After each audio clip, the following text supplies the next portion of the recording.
Welcome, everybody. Sorry for the delay. Welcome to March's Leadership Dolce Sweet Morsels of Wisdom in honor of Women's History Month. And so tonight, our topic is a juicy one. It is the topic around the female glass ceiling and ageism. Is it real or is it imagined? This is a fireside chat with my good friend and colleague, Joanne Bitchy. Did I say that right? Absolutely. Okay. I'm Joanne Newborn. I'm a certified lifestyle and leadership coach with my company, Newborn Evolution. And I have found through my 18 plus years in my corporate career that there's a real lack of leadership out there. So I'm very passionate about this topic. I'm very passionate about what we're going to talk about tonight. I would just like to quickly introduce Joanne as well, my wonderful guest. She focuses on helping ambitious women leaders play bigger and break their glass ceiling to have more impact within their organizations and get paid what they deserve. She is a passionate strategic leader. She brings over 30 years of experience in leadership roles, and she strongly believes in women's significant role in strategic decision-making in organizations and guiding hundreds of women to do exactly that. And she also works with organizations as a strategic consultant and executive coach. And she also believes in the importance of giving back to the community. So a few years ago, she began taking on mentees as a mentor for different nonprofit organizations and professional associations. So tonight, we are going to talk about ageism and the glass ceiling for women. Does it really exist, or is it all in our heads? So I want to welcome Joanne. And I want to just jump right into the topic. So, Joanne, in your opinion, do you believe that the glass ceiling and ageism exists for women in their careers? Uh-oh, we can't hear you. Hold on. What happened?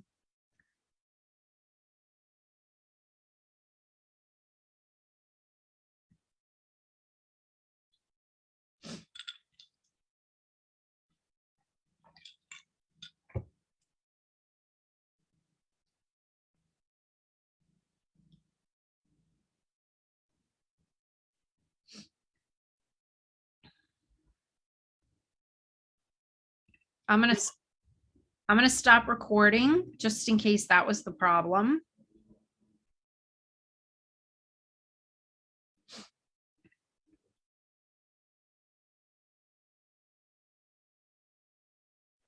You hear me now? Yes.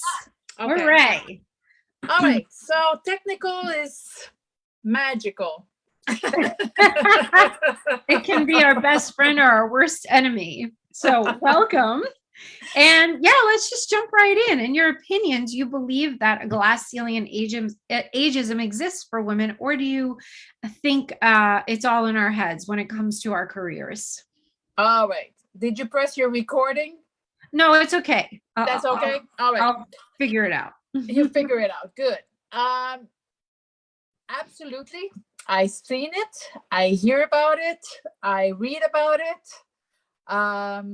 And yes, I do believe it does exist. What about you? I mean, you're in the same boat. Have a similar background, you and I. Yes. You're going to get to introduce yourself later on, but how have you really, do you believe that exists?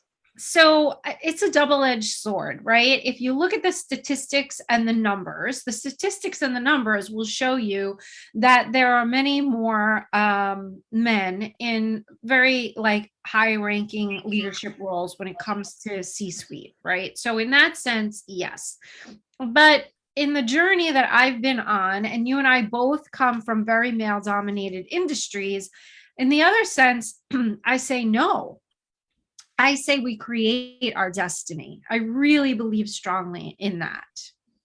So coming from the industry that you come from, and you can talk about it a little bit, what have you personally experienced around this for yourself?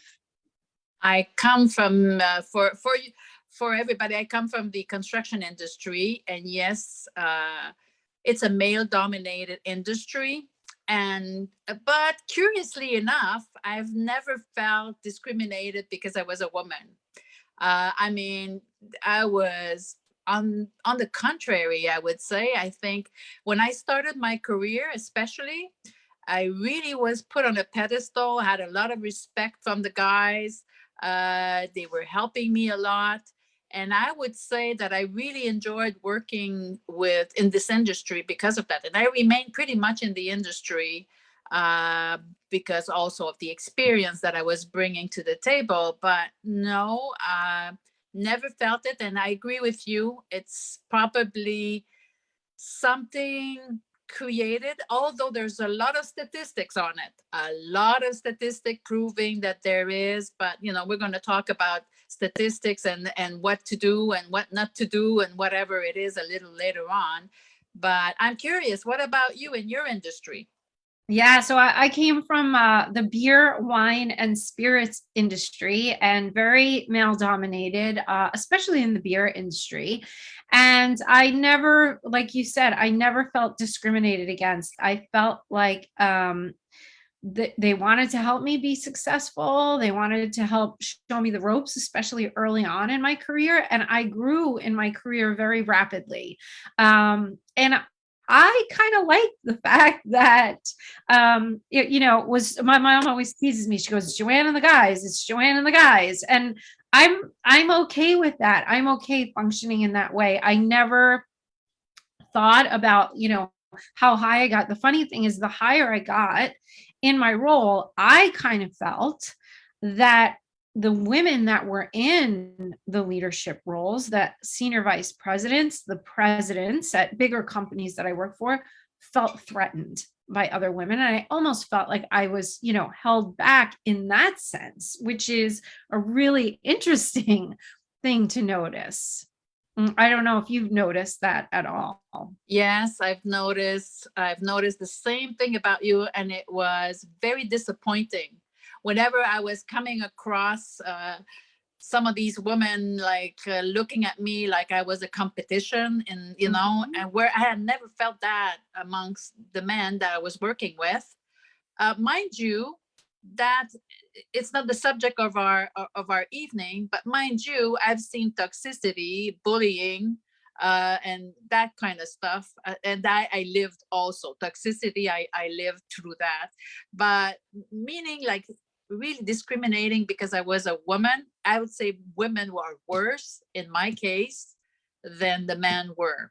Yeah.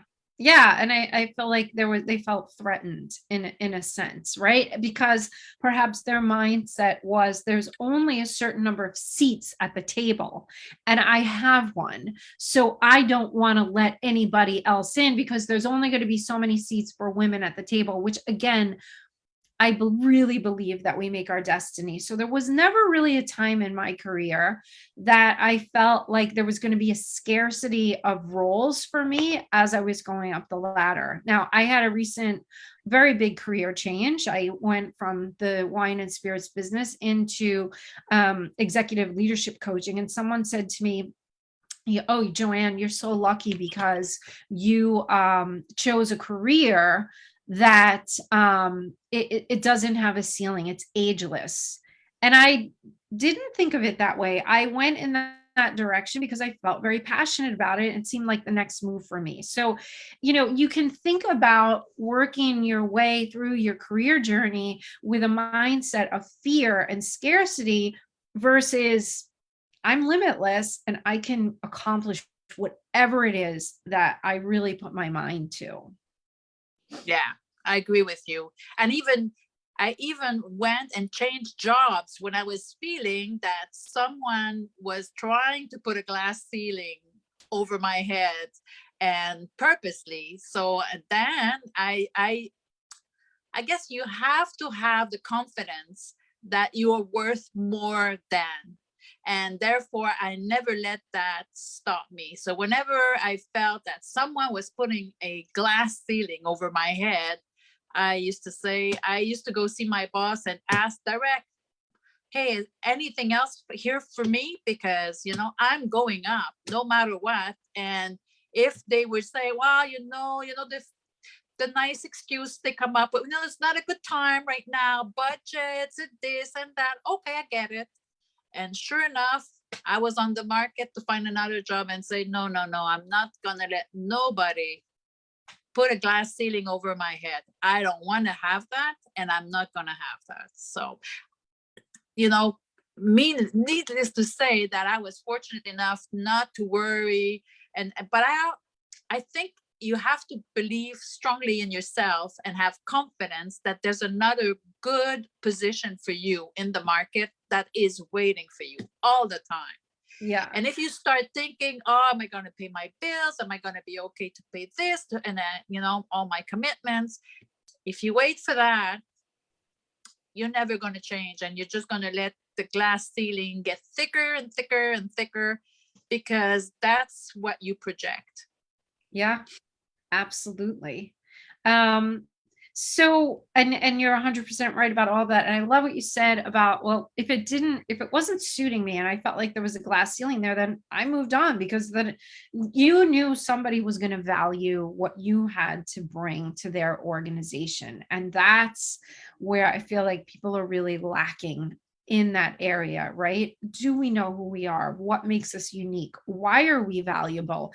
And people aren't really honing that part of their skill set, right? Really believing in that. I had a client that said to me not that long ago that she didn't believe that there was a place to grow within her company past 40. And I was like, this is a woman in her 30s saying this to me. And she thinks, like, in the landscape that she was in, there's nowhere for her to grow. But like you said, go somewhere else then. If they're not going to value you, why stay? But go ask first. Go ask and go say, I feel that, there's no upper scale for me here. Am I correct? Is my perception correct here or not? And discuss it with your boss. I mean, discuss it directly with your boss, or go discuss it with the boss of the boss, if you have toxicity around or something like that. But just put your foot out there and go say what you want, not what you don't want. We focus.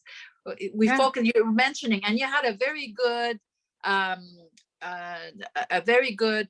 session at the beginning of the year, when you were doing what's your purpose. What is your purpose? And it's such a good exercise, because not only what you're here for, what you want to do, it helps you establish your values, who you are, what you want.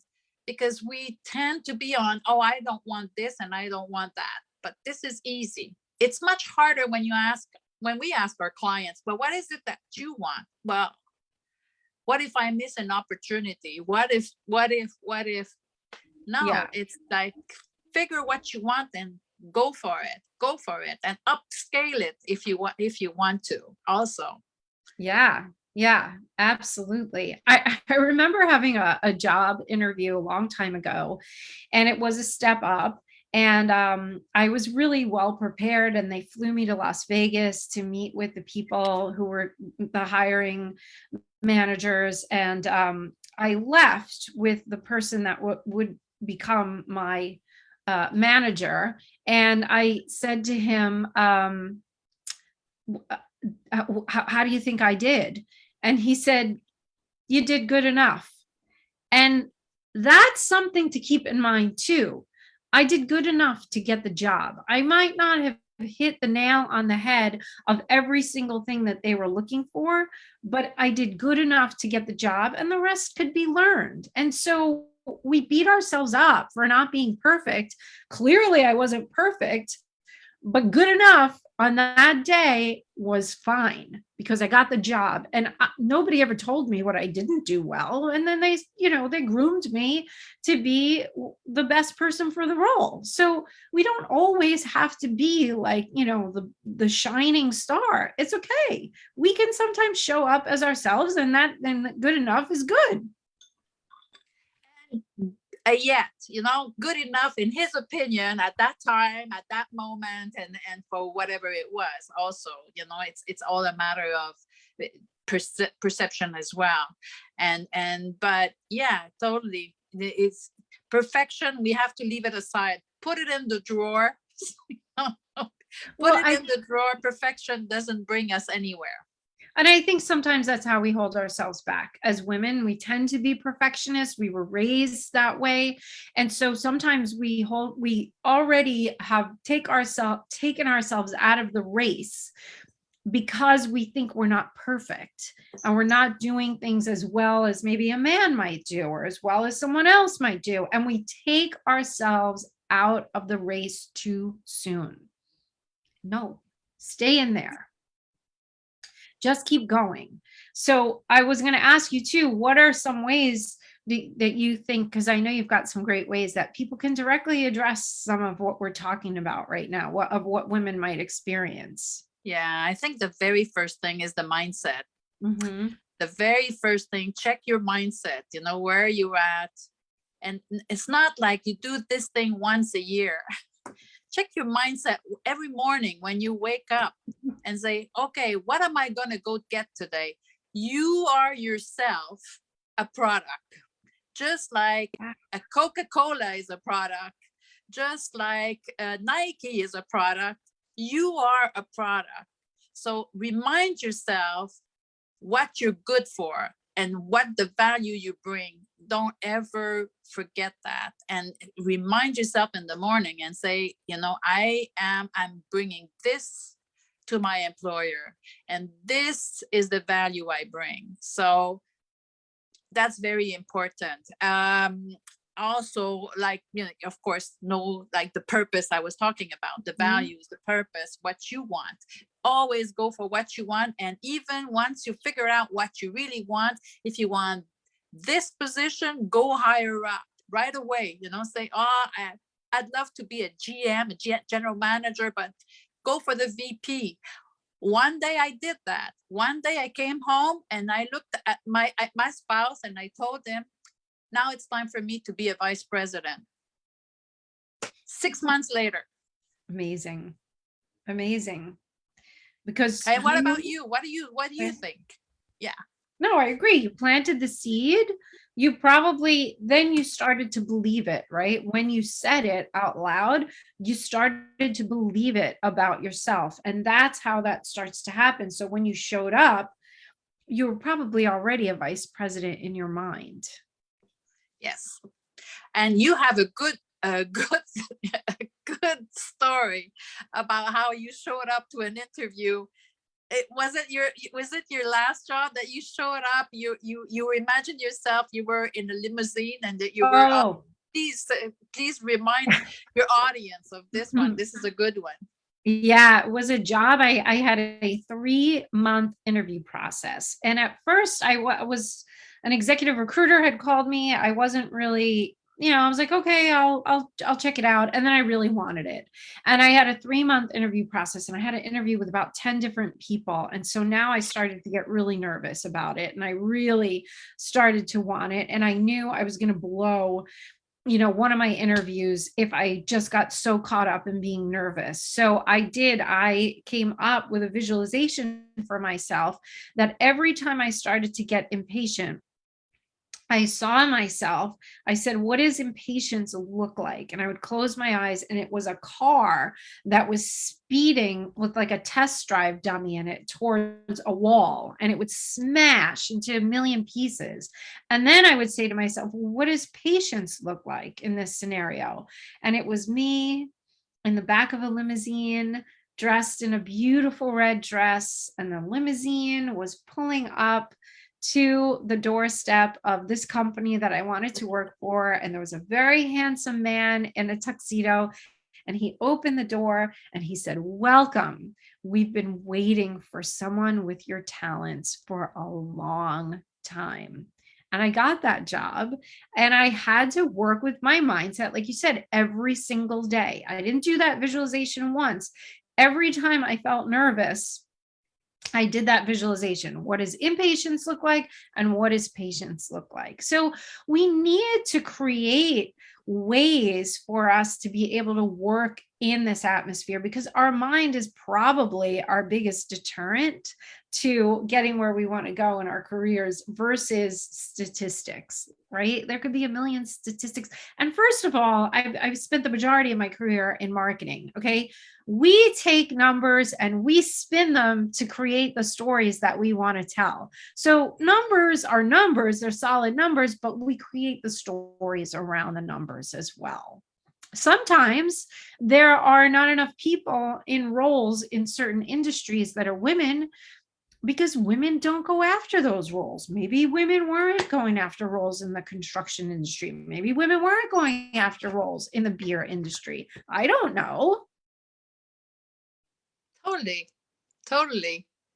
And but if you pursue it and if you go for it, hey, you discover, go on a discovery. It's Yeah. a total discovery. Every single day brings something new, something challenging, something fun.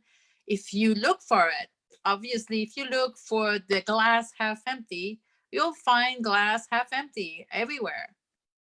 Yeah.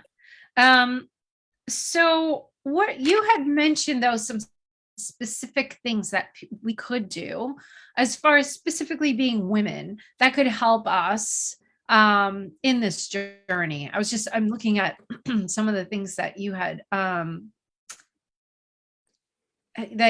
said, talking about like assertiveness Yeah. and versus arrogance, right? Because sometimes we think we've got to puff ourselves up. Could you talk about that a little bit more? Yeah, that's a total image, right? That people put in their mind.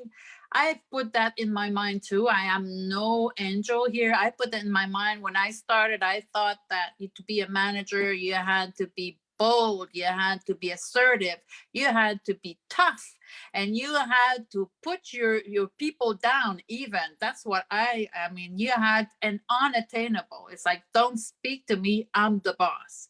And if you speak to me, you better ask for permission. I saw that. And this is all like images, perception. People tell you stories, you start to believe them. And no, what was your experience for that? I had to learn also, like because we do have an image in our mind. Like the first time I was a people manager, I thought I had to act in a certain way and show up a certain way. And I always tell the people that I coach now, the first time I managed people was a disaster. I was horrible at it. But the one thing that I always work with people on is creating the image of themselves as a leader that they had in their mind. Because when I first got that role, I had an image in my mind of how I wanted to be as a leader. Now, the whole thing went sideways. I had a very demanding client. We were growing too rapidly for me to be able to properly train people, and people were calling me and complaining all the time, and everything just went askew. I was managing people that were my colleagues.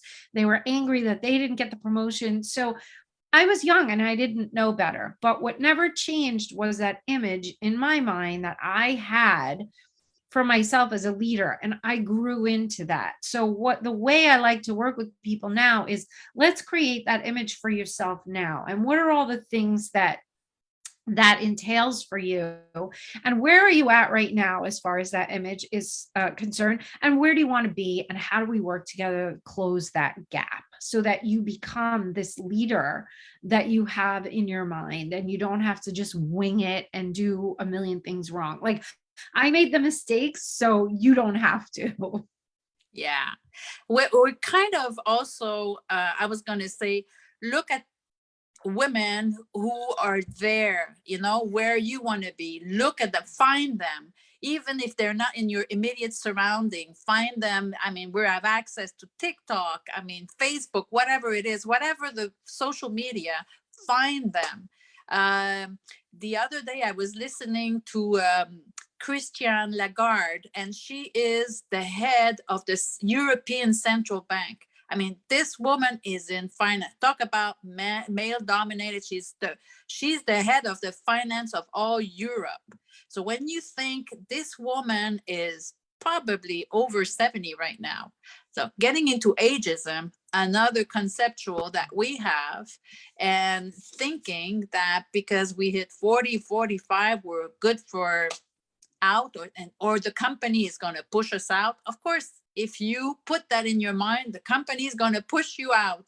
Again, if you don't mindset, if you work on your mindset and say, what value do I bring to this company?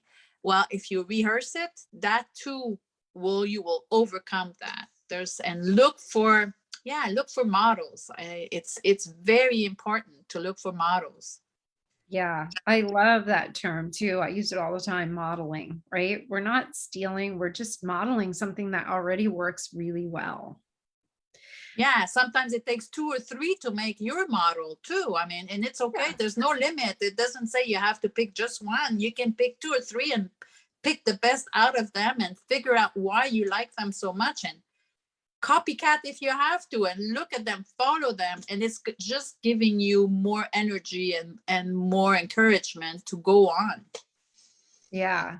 And you said something really poignant. You said if the company was going to push you out, right, because you're a certain age, but I haven't found that that's the reason. I found that companies push people out because they've reached the top of their salary band.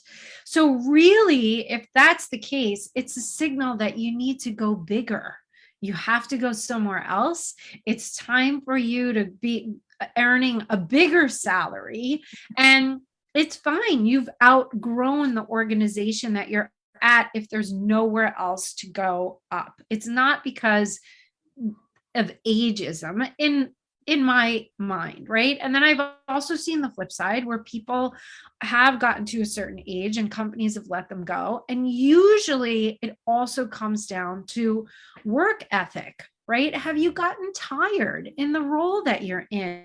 And are you just phoning it in each day? Are you just kind of clocking in and clocking out? Like, really take a good, hard look at yourself and what you're bringing to the organization, and then decide, if this is ageism, because I think that is just a lot of times an excuse that people lean on, that because they don't want to look at themselves. Yeah.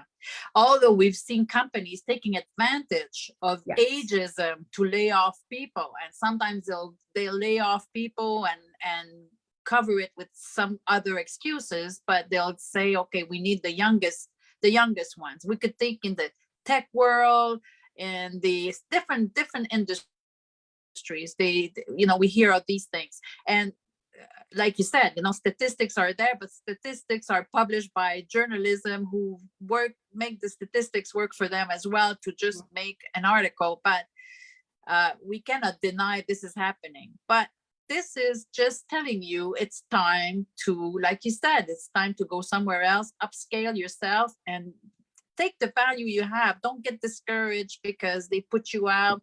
Just gather yourself after a few days, put down your things, and just change your mindset and go out there and go represent yourself as a product. You are your product. So what marketing do you bring to the table, of yourself? How do you present yourself? How do you carry yourself? What's your mindset? Just if Coca-Cola would say to us tomorrow, well, we're not sure about our beverage anymore because we're getting old. Well, That's they such a wouldn't be in great point. business. Yeah, they wouldn't be in business anymore. So they're there and they bombard us with all kinds of things. They reinvent themselves. They throw all kinds of things, and they just try and pick whatever is good for them. Yeah. And that kind of leads me to the last question I wanted to ask you is, what if you could wave a magic wand, right, and magically make this vanish, like what would you tell people to do? If I would talk to companies, Mm-hmm. there are statistics that say entry level is 48% or so occupied by women, and it drops down to 38% at the first management position. So there is a gender gap there because we're losing 10%. I mean, it's not only like push out because it's gendered. Part of it is that. Part of it is women decided to stay home to take care of their family as well. And if there's no problem with that, but I would tell them to pay attention at that level, because they pay more attention from the directors up. They push their directors to promote, promote each other, or like the VPs to promote the directors.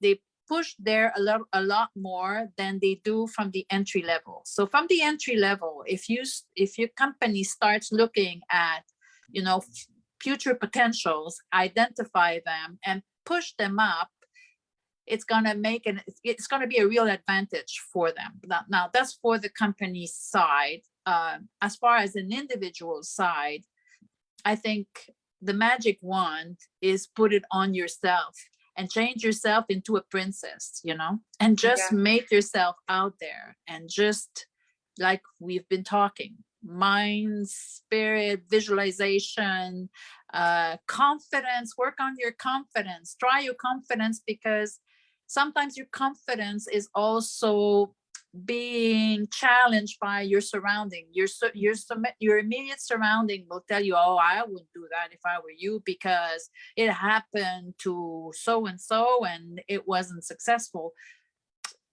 Listen politely, but keep track with your own mind always. Yeah, such great advice. So good. What about you? I want to hear your point of view on the magic wand. Well, I'm going to add to what you're saying, because I think everything you said is amazing. That if you don't see the opportunities that you want, you can always create them. I have a wonderful story about a colleague that I worked with, and she brought some very amazing talents into the organization, but the talents that she brought in weren't being utilized because the company was a smaller company and they weren't thinking big enough as an organization. So most people would get frustrated, right? And say there was nowhere to grow because it was a small organization. Instead, she saw a gap in what the company was doing as far as where they wanted to be successfully. So she took on her own time and she created this whole plan for them. And she brought it to the right person and she showed it to him. And he created a role for her based on what she had as far as her talents and her education level and all the things that they probably hired her for in the first place, but weren't utilizing. And there was nowhere to grow. They invented a role for her because what she was bringing to the table was so important to them. And so that's what I love. Like, that to me gets me so excited, because if you don't see the opportunities, create them. We have limitless opportunities that we are not taking advantage of. So and which our companies don't always see for us. So sometimes you suggest it to them. They might be really interested, like you're saying. I had a client recently who told me she hadn't had a raise for the last 5 years. Wow. I said, how come? She said, well, budget wise and this and that. Another thing, budget wise, there always budget for good people who, again, know their value, know what they're bringing to the table, know exactly what to come up with, are inventive, creative, and know how to present themselves. There's always a budget for that, and ask for it. If you don't ask, nobody's running after you. Yeah. You have to speak up. You have to ask. It is such a great point. Yeah. So is there anything that I know you are an amazing coach. Is there anything you'd like to offer to people tonight? I'll definitely put your website out there. And I wanted to see if there was anything else. Well, yeah, my website is there and my coordinates are in my website for anyone who would like to get in touch with me. Yes, I do coaching, and I specialize with women leaders who want to really be seen, heard, and recognized and get paid what they're worth. So this is who I work mainly with.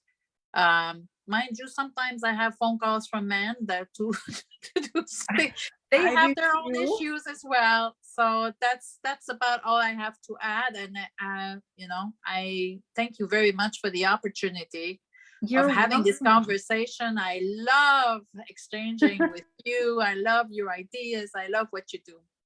Thank you. I was just trying to get to the Facebook Live for a second just to see if we had any questions from anyone. And then we are going to sign off of Facebook Live, and we're going to jump into the Leadership Lounge for some VIP Q&A. But I wanted to thank you so much. I always love collaborating with you.